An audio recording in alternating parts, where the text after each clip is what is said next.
Number 10. Sexual intervention. In June 2019, a Sacramento County Sheriff's deputy was called to help with a teen's smoking and drinking habit, but instead of helping with the intervention, the deputy had sex with him instead. 45-year-old Shauna Bishop had a close relationship with her former boyfriend's ex-wife and their 16-year-old son, and even though the boyfriend thought her bond with the boy was a bit inappropriate, the mother didn't feel the same way and decided to keep Shauna around. When the mom found out her son had been drinking and doing drugs while at his dad's house, she decided to call Bishop for help. After all, the boy did have a strange affinity towards her. Besides, it's pretty normal to have another adult, especially if they're a cop, talk some sense into a young, impressionable kid. But Shauna decided it'd be a good idea to sleep with the teenager instead. So after their discussion, she spent about 10 minutes in the boy's room before heading back. It was only a couple of weeks after the incident that the boy told his sister. As soon as the news got out, the mother instantly called the police and reported Shauna. In court, her defense said that her judgment was clouded because she'd taken some sleeping pills that night.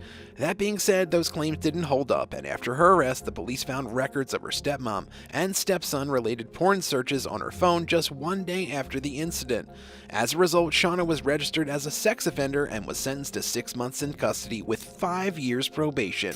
Number 9. Free hookups. It's not uncommon to see cops helping criminals out in exchange for protection money, but this one Brewster police officer took things a step further when he facilitated a sex trafficking ring so he could get free sexual favors. Wayne Pfeiffer was in contact with a couple Queens-based traffickers that brought women and teenage girls to the city to work as prostitutes. His job was to warn them about potential law enforcement activity, so they'd pack up and move to avoid arrests, and in return, he accepted free sex. As a matter of fact, sometimes he'd even engage in sexual activity while inside the police station. He even had text contacts with drivers who used to pick up and drop off girls for him. Apparently, Pfeiffer's role with the traffickers started way back in 2010 and went on for 8 years until he was finally caught.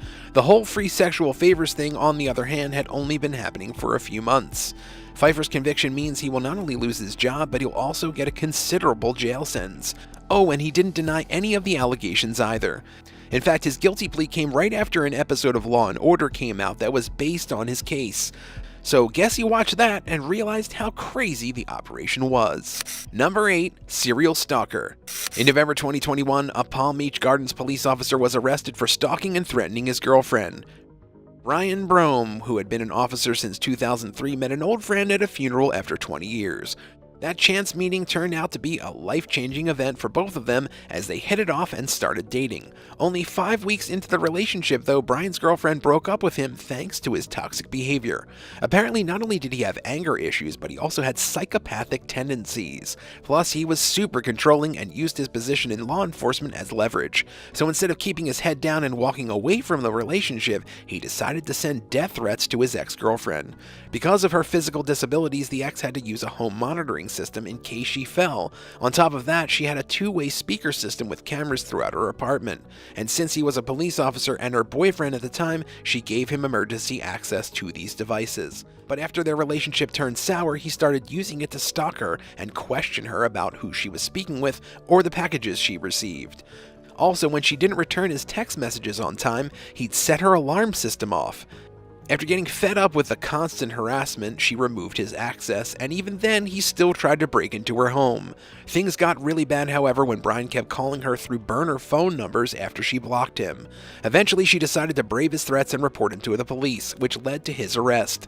He was then charged with aggravated stalking and cyberstalking. Also, this wasn't the first time he'd shown his toxic behavior in the relationship, which was surprising considering he was still a free man. Number 7. Police gangsters. You may have heard of police officers working with gangsters to have fake encounters, to fast-track their way to the top. But what you probably haven't heard of is a group of police gangsters that run a criminal gang themselves. Yup, we're talking about 7 cops that were arrested in Baltimore for running a multi-state drug ring in Virginia and North Carolina. The officers called it Operation Rockfish, which, to be fair, is a badass name. In reality, though, it was just them stealing hardcore drugs like heroin and selling them. Apparently, they'd been running the gang for almost a year and a half and had stolen over $250,000 in cash from their victims. Oh, but that's not all, because they'd actually make bogus stops and false searches to trap people. Also, to cover up the activity, they'd file fraudulent police reports with help from other police departments. On top of this, they were charging for overtime pay and took more than $500,000 from their departments. The worst part about the operation, though, was the fact that many of their victims included people who were innocent, so these fake drug busts would lead to the arrest of people who, out of fear, would refuse to testify against the crooked cops.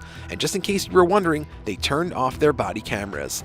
That being said, at some point this large-scale operation was bound to be uncovered, and since the department was already under investigation thanks to a suspicious death that happened under police custody, it didn't take long for the bigger plot to be unveiled. Thankfully, all 7 officers involved have been charged with racketeering, with previous cases being reopened to rectify false charges against their victims. Who else abuses their power and deserves a video like this? Tell us in the comments and hit subscribe while you're at it. Number 6. Domestic abuse.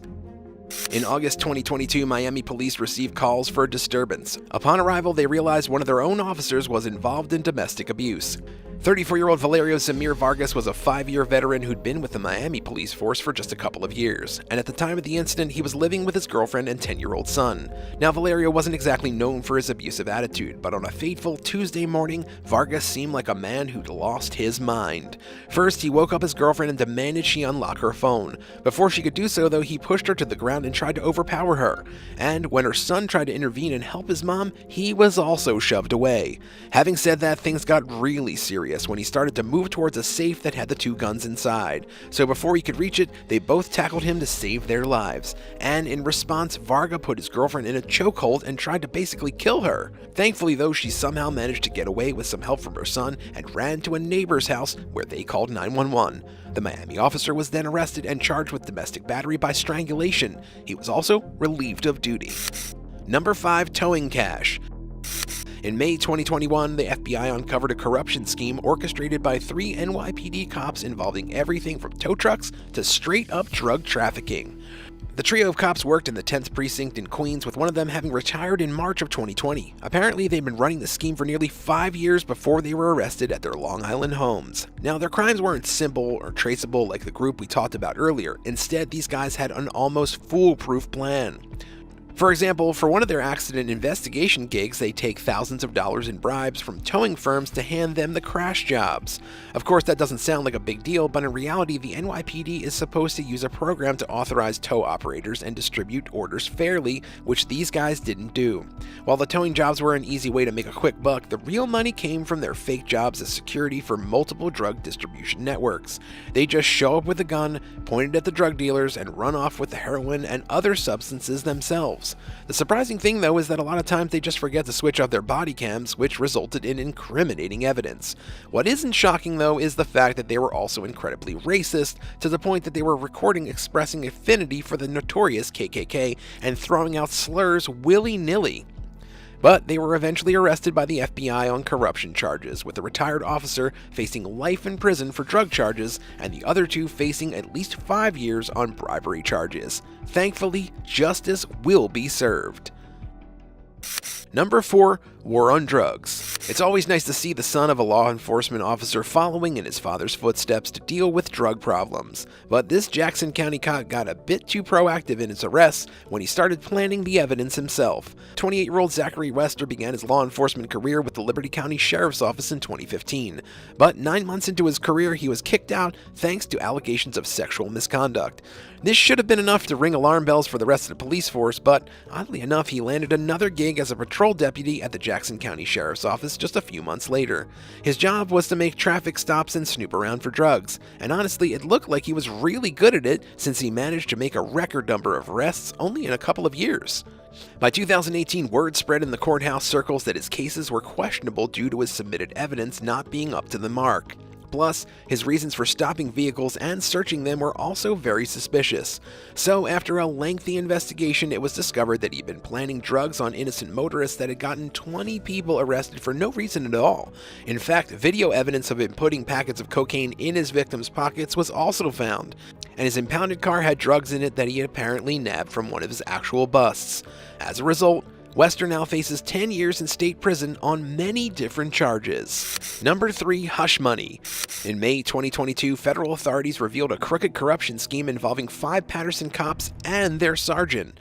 The FBI investigation, which started back in 2016, highlighted 8 police officers in the Patterson Police Department.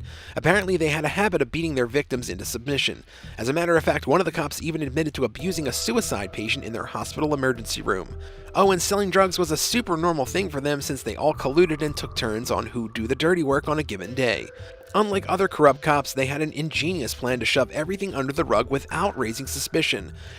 They got their sergeant involved and paid him hush money to keep their assault and drug dealings under wraps. Interestingly enough, while all 5 of them were arrested in 2020 and handed out different sentences, the sergeant, Michael Cheff, has yet to be handed any punishment. He probably won't get a severe sentence because, well, he wasn't directly involved in the crimes, but he did know that they were happening.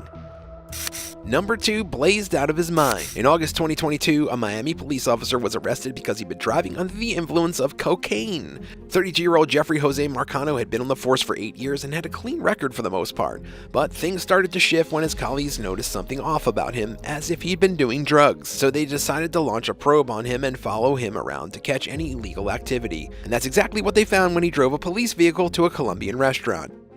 While there, he was seen downing multiple drinks with a group of men, plus he was staggering and swaying while walking back to his car. Before he could drive off and cause any damage, detectives approached him and asked him to step out.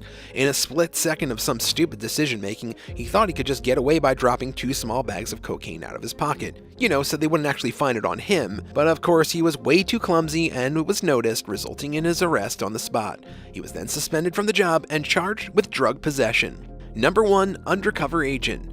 In April 2019, an undercover FBI agent baited 7 Orangeburg County officers by pretending to be a Mexican cartel member. The agent, who went by the codename Jamie, asked the officers if they'd like to make some quick cash. Apparently, he told them he worked for the cartel and all they had to do was make sure his trucks remained unchecked and guarded. He specifically made it a point to tell them the vehicles were full of cash and drugs. He wasn't surprised though when they accepted the offer open-heartedly because they'd been involved in other shady activities like selling counterfeit paperwork for special visas. The officers were really on board since they even took photos and sent them to the undercover agents to show them the trucks weren't being messed with. Now all that was left was arresting them. The FBI agent told them the cartel liked their work and wanted to invite them to Miami, where they'd be taken for a nice fishing trip in a big boat, to lure them somewhere they wouldn't have weapons. He even arranged all the tickets for them too. So early Friday morning, they got to the airport thinking they were about to go partying with some big cartel honchos, but instead, FBI agents swooped down on them at the ticket counter. They are now facing conspiracy charges.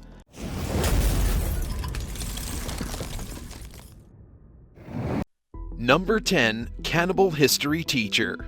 On August 20th, 1979, civil lawyer Wallace Schwartz received a phone call just after 2 a.m. When he answers, he hears his friend, 38-year-old history teacher Albert Fentress, in a quiet, emotionless tone say that he is going to kill himself because he did something awful, something unthinkable.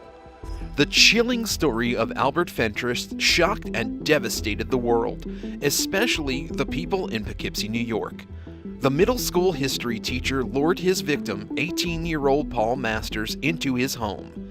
That was when a horrific series of events unfolded. We won't go too far into details, because frankly, it's disturbing. But basically, Fentress held Masters at gunpoint and tied him up in his basement. After subjecting him to brutal torture and sexual assault, he then killed Masters by shooting him in the head.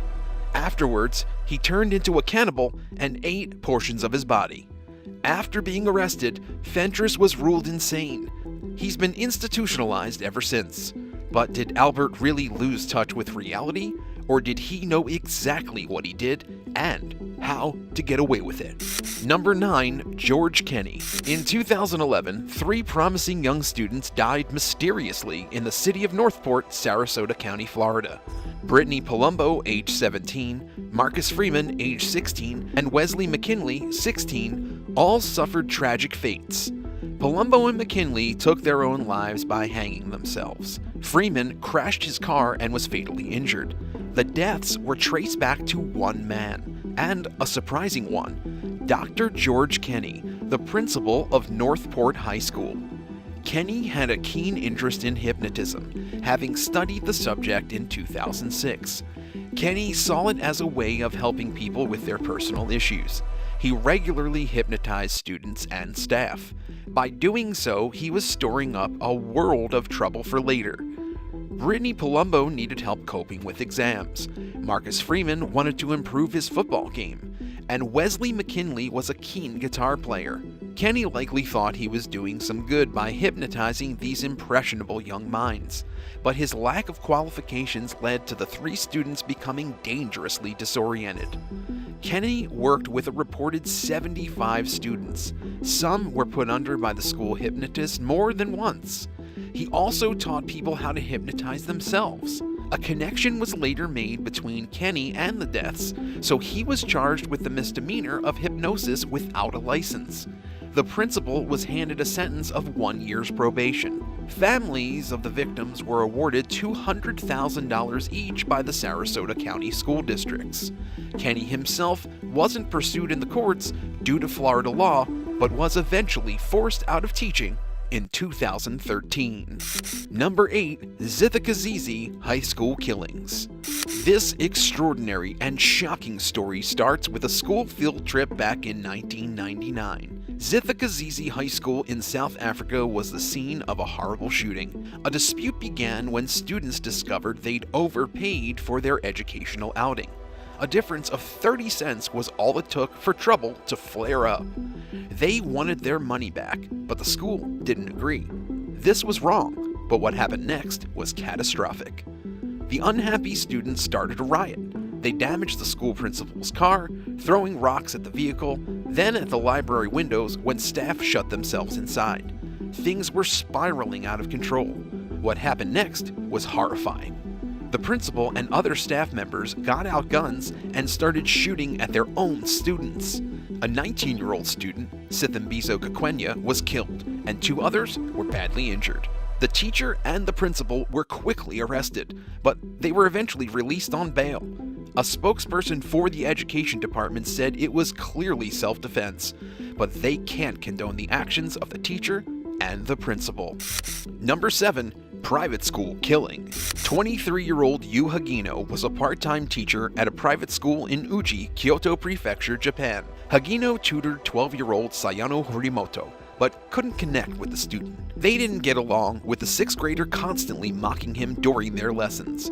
In December 2005, Hagino found out that he would no longer be teaching Horimoto after her parents complained about him. Upon hearing the news, Hagino became angry. He bought a hammer and 2 large kitchen knives from a hardware store. On Saturday, December 10th, Horimoto showed up for their last exam session. Hagino then got Horimoto alone in a room and locked the door. First, he tried to hit her with the hammer. When that failed, he used the 12-inch or 30-centimeter long knife to stab the schoolgirl 13 times in the chest, neck, and face. After the murder, he called his father and admitted killing the girl. Originally, Hagino was given 18 years in prison, but that was reduced by 3 years in 2009 because Hagino was at diminished capacity at the time of the murder. According to criminal law, diminished responsibility is a potential defense used by criminals who will argue that although they broke the law, they should not be held fully criminally liable for doing so, as their mental functions were diminished or impaired. Number 6. The real Breaking Bad. Our next story raises eyebrows because of its similarity to the hit show Breaking Bad. An IT teacher working in Wales, UK may have taken inspiration from the series about an educator who develops a profitable sideline in Class A drugs. It's a shame that the teacher, McFellen Kawale, didn't learn any lessons from Breaking Bad, which shows that crime doesn't pay. Kawale had certainly made a lot of money from his criminal enterprise, though it didn't last very long. Reports state that his secret laboratory was worth over $1 million when it was busted, and like Breaking Bad's Walter White, Kawale was a clever man. He worked out how to make the cocaine look like it was better stuff than it actually was. Police raided his home in 2014 and the jig was up. Originally, Kawale reportedly tried to pretend the cocaine wasn't his, but since it was found on his property, no one bought it. That said, police commented on the sophistication of his operation, saying that he knew exactly what he was doing. Kawale was sent to prison for 3.5 years. Do you think Kawale was truly inspired by the TV show? Have you seen it? Let us know your thoughts in the comments below, and if you're liking this video, be sure to hit the thumbs up and subscribe buttons if you haven't already. Number 5. Mr. Meat Cleaver. It started out as a normal day for everyone except the 28-year-old teacher Lu Hongwen. He went to his school in China's central Hunan province, where he had been working for a little over a year, despite the fact that he had a known history of mental illness. On September 30th, 2004, he entered a grade 1 classroom with a meat cleaver and started murdering students. Hongwen then went to another classroom where he held 64 students and teachers hostage for several hours. Hongwen continued his nightmare assault, attacking 4 more teachers. The police arrived shortly after the rampage began. It took some negotiating, but Hongwen finally gave up peacefully. 4 students died, and 9 students and 3 teachers were injured. Later on, Hongwen pleaded not guilty by reason of insanity. He was diagnosed with schizophrenia, and he was sent to a mental institute for psychiatric help. Number 4. Ronald Jansen. Ronald Jansen was described as a quiet and withdrawn man. He had been a technical drawing teacher at a high school and was a divorced father of 2 daughters. His ex-wife is in absolute disbelief that he was capable of such vicious acts. But what did Jansen do? In 2017, 18-year-old Annick van Uytzel had been cycling home when Jansen forced her into his car at gunpoint. He took her to his house and locked her in his basement cellar for hours. He then beat her to death, tied heavy weights to her body, and then dumped her in the lake. 3 years later, he targeted a young couple that lived next door, Shanna Appletons and Kevin Paulus. Janice shot them and then put them in his car and set fire to it. This time, he wouldn't get away with his crimes. Police arrested him on January 1st, 2010. He confessed to 3 murders, but has been connected to as many as 15 murders dating back to 1991. Jansen is also suspected of committing 20 sexual assaults since 2001. He was sentenced to life imprisonment on October 21, 2011. According to the teacher himself, he'd been following his murderous urges for years. Number 3. Cyanide Teacher. To people that knew him, Mohan Kumar seemed like a normal enough middle-aged guy. Hailing from the state of Karnataka in India, he was a teacher in a primary school. This job probably led folks to believe he was a kind and caring man. Sadly, they couldn't have been more wrong in their assessment. In 2009, he would get a deadly nickname, Cyanide Mohan. Over a period of 5 years, Kumar operated as a cold and calculating killer. 20 or more women fell victim to his poisonous personality. And by poisonous, we mean that literally. Cyanide was Kumar's weapon of choice. He first came into contact with the substance while working with a goldsmith. Apparently, cyanide powder is used to polish gold, an effective but dangerous method of getting jewelry to look its best. And Kumar was going to use these details to shocking effect. He targeted vulnerable women who didn't have a lot of money and lacked self-confidence. Kumar was cunning. He posed as a government worker and then showed romantic interest in his future victims. To these unsuspecting women, he seemed like a catch. So when he proposed, they must have thought their dreams were about to come true.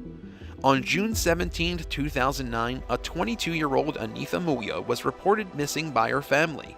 Muya was one of the unlucky women Kumar targeted. She fell in love with him and agreed to marry him. Kumar suggested eloping. On their way to the temple for the ceremony, Kumar handed Muya a pill. He told her it was a contraceptive and that she should swallow it in the bus stop toilet. What he hadn't told her was that the pill was cyanide. The poor woman died an awful death. Meanwhile, Kumar simply returned to the place they were staying, collected the victim's jewelry, and fled the scene. Muya was just one of many victims that suffered the same fate. All were found dead from poison in public restrooms. It took authorities a long time to work out that something was going on. Eventually, Kumar was tracked down through phone records, where it was discovered that Kumar had multiple wives and children who were all kept secret from one another. In order to support them, he was pawning the jewelry he stole from his victims. He was given the death sentence in 2013, but is currently still in prison. Safely behind bars, Kumar is unable to hurt anyone else. but his disturbing legacy makes headlines to this day. Number 2. Schoolyard Crush. In 2016, a school crush turned deadly in this shocking case from the city of Ranchi in India. A 12-year-old boy named Binay Mahato was in love with the 11-year-old daughter of teacher Nesma Khatun. Mahato was later found seriously injured outside the residential apartments of Sapphire International School. He showed signs of having been beaten, plus other gruesome injuries. Tragically, Mahato died after he was found. So, what happened? Reportedly, the teacher's son invited him to Khatun's apartment for a meal and confronted Mahato over his infatuation with Khatun's daughter. Over dinner, an argument broke out when Binay refused to stop hanging out with the teacher's daughter. The son attacked Mahato. He covered his mouth and punched him several times. He then pushed him into the wall, at which point he hit his head. Khatun wasn't involved in the struggle. She claimed she and her daughter were asleep in the other room at the time. It was the commotion that woke her up. Seeing Mahato lying there dead led to an appalling and quick decision. With the apartment on the first floor, the panicked family pushed the body off a balcony. While the crime doesn't appear to have been witnessed by anyone, there was heartbreaking closed-caption television footage of Mahato on his way to the apartments. Police caught up with Khatun and arrested her and took the whole family into custody. Number 1. Heinz Schmidt. A normal morning at school turned into a horrific scene after a recently let-go teacher opened fire on students and staff. This happened in 1913 at the St. Mary's Catholic School in Bremen, Germany. Heinz Schmidt hadn't taught at St. Mary's, but he seemed to have revenge on his mind when he arrived with a briefcase full of guns. Schmidt's father had passed away the day before, and he blamed Jesuits, an order of the Catholic Church, for his bereavement. As you can already tell, Schmidt was a highly disturbed individual, and he'd been let go from his former job as a teacher due to his mental state. All hell broke loose when he went to the school that day. Having narrowly missed a teacher, he then entered a classroom full of girls aged between 6 and 7. The gunman shot 2 dead, with others injured. Another lost her life when she fell downstairs trying to escape Schmidt. During the insanity, he also shot and wounded the janitor and another teacher. He then took potshots out of a window, causing further injuries. Schmidt was eventually tackled and nearly met his end at the hands of an angry crowd as he was escorted out of the building by police. As things stood, Schmidt was placed in an asylum. He left behind a trail of devastation, with 5 girls dead in the attack. The funeral caused such a stir that gun laws were changed as a result of the shooting. Schmidt lived the rest of his life in the asylum, succumbing to disease and dying in 1932.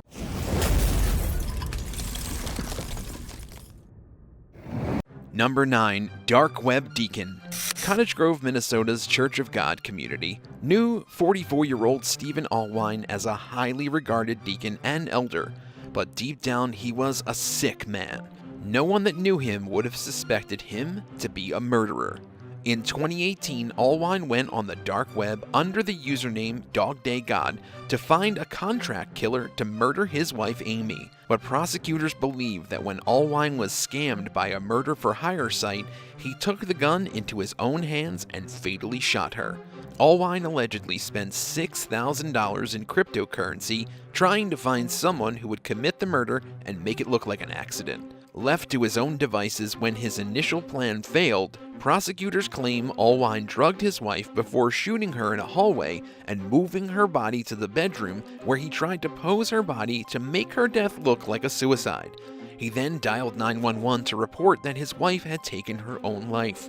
But why did he do this? Stephen Allwine was having an affair, and since he was a member of the United Church of God, which discourages divorce, he decided killing his wife was the only way to get away with it. But there was no evidence of blood spatters on the bedspread or nightstand next to her body, and the gun was resting on her left elbow even though she was right-handed. Allwine is now facing first-degree premeditated murder. Number 8. Beach House for the Priest. Church donations are supposed to help those in need, but for the priest of St. Joseph Catholic Church in Downingtown, Joseph McClune, he thought he needed something else.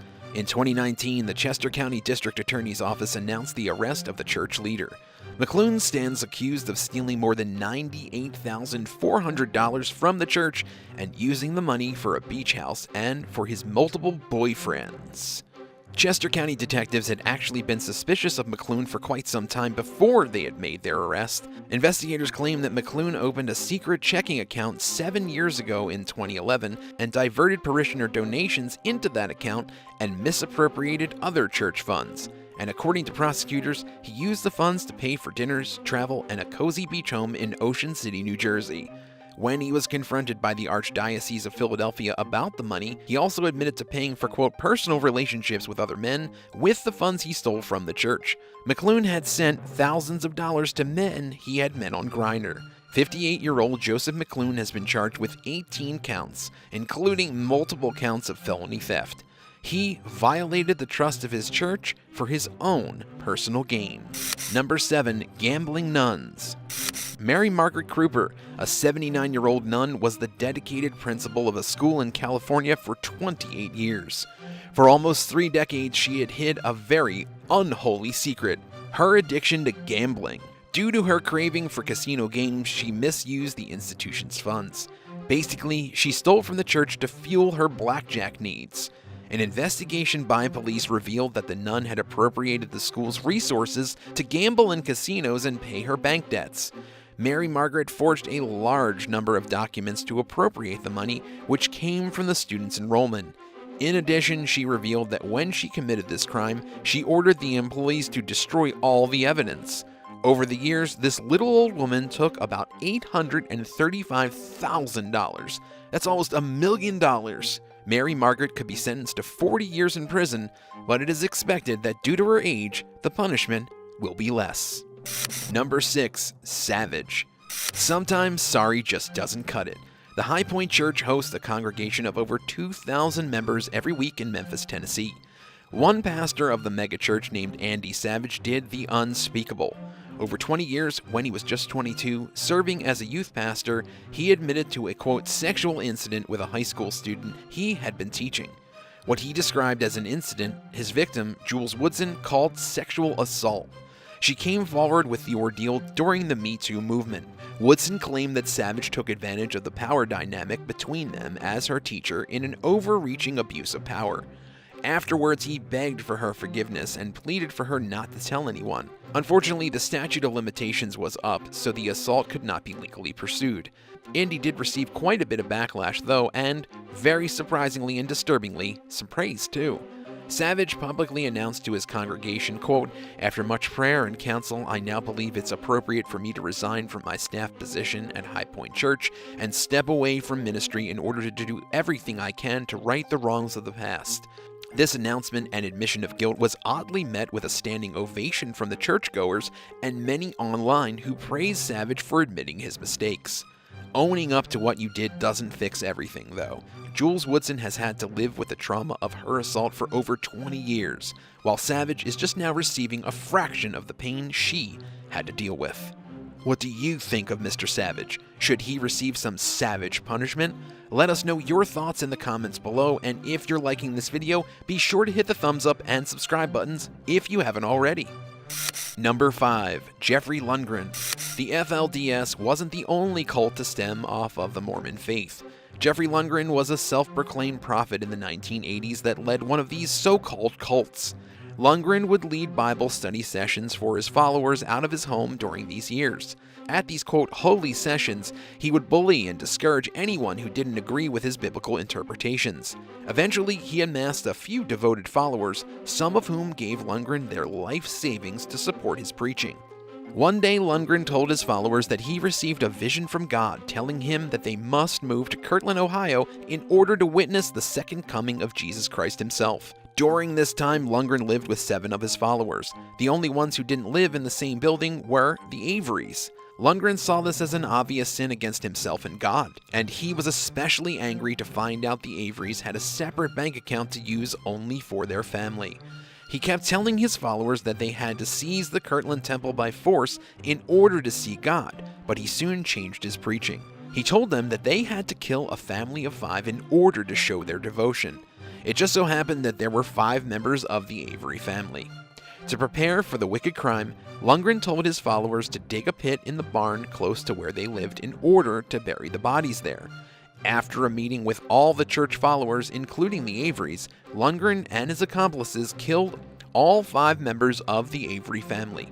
Their bodies weren't discovered until 9 months later when the police received a tip about the barn. Lundgren was given the death penalty by lethal injection and was executed in 2006. Just another preacher overcome by power. Number 4. Creflo Dollar. Pastor Creflo Dollar came up with a great way to travel and, quote, spread the gospel. He claimed that if he had a private jet to fly around in, he could share the power of religion with more people.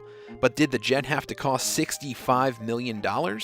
He asked each one of his 200,000 members to donate $300 to the cause, claiming it was so he could, quote, safely and swiftly share the good news of the gospel worldwide, end quote. There are much better ways to use that money, for example, feeding the hungry, providing shelter, or just helping the needy in any way. But no, a $65 million jet is the solution to all the world's inequities. And sadly, it looks like Creflo is going to get what he wants. His official ministry's organization, the World Changers Church International, made an official announcement that they are ready to buy the jet. This isn't where Creflo's unholy deed started, though. Back in 2012, he was arrested after getting into a heated dispute with his 15-year-old daughter. She claimed that he punched and choked her, which he denied, of course. Thankfully, the court wasn't as gullible as his congregation and still charged him with 2 misdemeanor counts, cruelty to children and battery. Despite this, Creflo is still getting his fancy jet.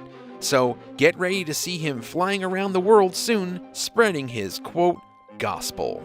Number 3. Paul Jennings Hill. Sometimes people take their beliefs way too far. Paul Jennings Hill is the perfect example of this.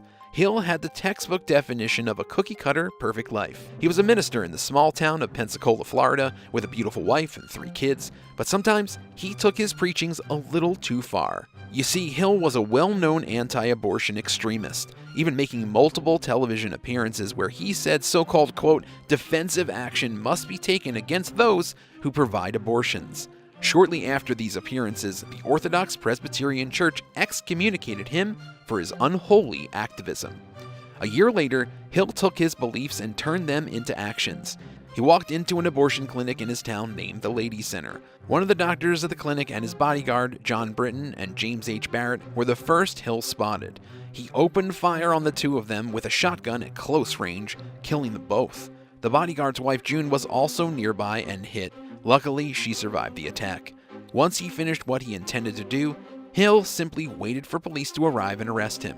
The excommunicated minister received the death penalty for his crimes, but claimed he felt absolutely no remorse. While waiting on death row for 10 years, he once told the media that a, quote, great reward in heaven awaited him.